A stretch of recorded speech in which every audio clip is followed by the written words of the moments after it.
Good afternoon to you all, and I'm pleased to be here today to talk to you about my country. I don't know how to address you, maybe as a politician or as a civil servant or as an NGO person, but I will try and do as much as possible in the shortest time possible. Before I address you, I wanted to give you a few statistics about Uganda in relation to the progress that we have made. First of all, by the year 2009, the population of Uganda, because we should have had a census last year, but due to lack of funding, we were not able to have a census, and we'll have one this year. So the population was 30.6 million, and of that population, 51% are women, and of the total population, 88% are rural-based.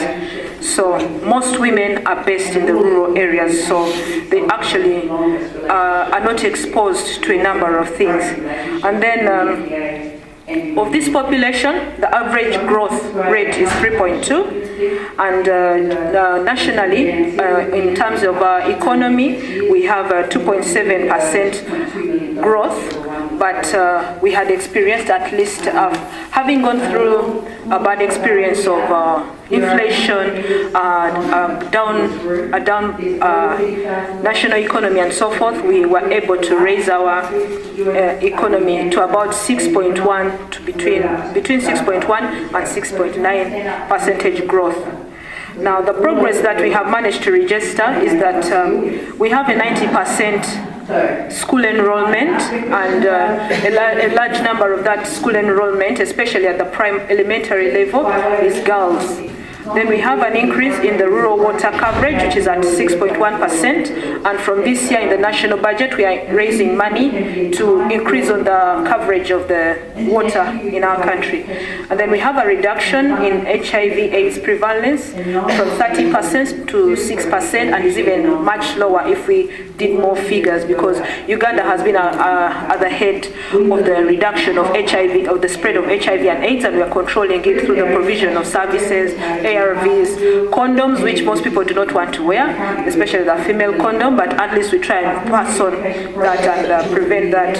We're improving on the health services, especially malaria. Malaria is one of the greatest diseases in our country, and right now the government is launching a program to provide mosquito nets to every person in every single family countrywide, such that by the end of this financial year, everyone will have at least a mosquito net. The unfortunate thing is that the rural people are using those mosquito nets to do other things, but we are encouraging them to use them to use them on the bed to prevent themselves from malaria. What they are doing is to use them to secure areas where they are growing chicken, and of course this is the chicken that we are giving to them to increase their household income, so that, to protect them from the wild animals and eagles. Others are using it for fishing, and in the process they fish immature fish, which is also against the environment and so forth. I'm reducing on the statistics. Then the mortality rate, the infant mortality rate reduction has taken place, because it has reduced. It's about 87% per 1,000. It used to be, and now we've reduced it to 76% per 1,000 in the last census that was taken. And then the mortality rate is going down, but it's still very slow. So having done that, I would like to tell you that Uganda ratified CEDAW in 1985, but that was not this current government, that was the old government. But when the CEDAW was ratified in Uganda, I must inform you that the current government, which is the NRM, was in the bush fighting There were rebels, and in that rebel struggle, many women were used not just to collect water, provide comfort for the soldiers and so forth, but they were actually fighters fighting for the peace and stability of our country. And you can see it from when they came out of the bush, they were rewarded, and we have very high-ranking soldiers, up to the level of generals in our country, who are women. And for that, we recognize that women are at least recognized for the struggles that they do. And every year, there are awards that are being given to women to recognize the struggle, their participation in the struggle. So after this current government came into power, there are a number of things that they have done to enable women. And the most important thing is to enable women to speak out. Of course, around 1985, I was young. I don't think I may have noticed many things, but one thing I know is that I can speak out. And the president that I serve, I was able to disobey him in 2005, when we were amending the Constitution. One of the key things I did was to fight against term limits, and I still stand my ground on term limits, but I still go ahead and serve the president who wants unlimited terms. So that's the kind of thing. You speak out, negotiate, and then move on. And that's one of the things that our country has been able to do. So when it comes to the MD, I wanted to talk a bit about the MDGs and then talk about